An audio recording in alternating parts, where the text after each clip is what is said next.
alemlere rahmet Peygamber Efendimiz'e, Allah Teala'nın zatına, Müslüman her türlü fikrin nezaketle tartışıldığı bir hürriyet alanı olabilir.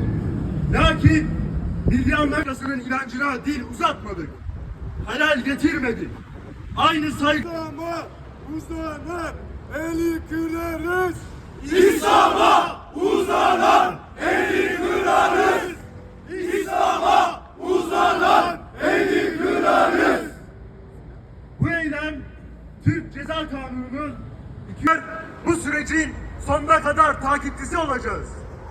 Değerli kamuoyu, bizler üniversiteli Müslüman gençler olarak o otur duruşumuzu bozmadık, bozmamak istedikleri provokasyon çukuruna düşmeyeceğiz. Ancak bu sabrımız kutsallarımıza yönelik fütursuzluğu görmezden geleceğimizi anlamına geleceğimizi tüm kamuoyuna saygıyla duyuyorum. Tekbir! Allahu Ekber! Tekbir! Allahu Ekber! Tekbir! Allahu Ekber! Tasalanma yiğidim!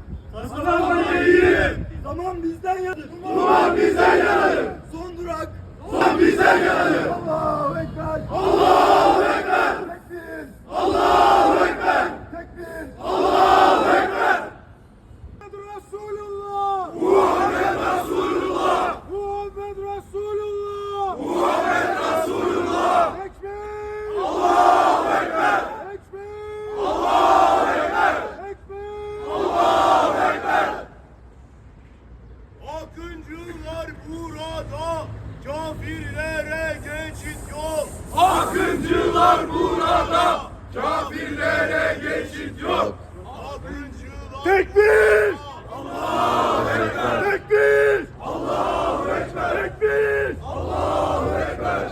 Velhamdülillahi Rabbil Alemin. Lillahi Teala'l-Fatiha. Ben, İstiklal, İslam'ın Allah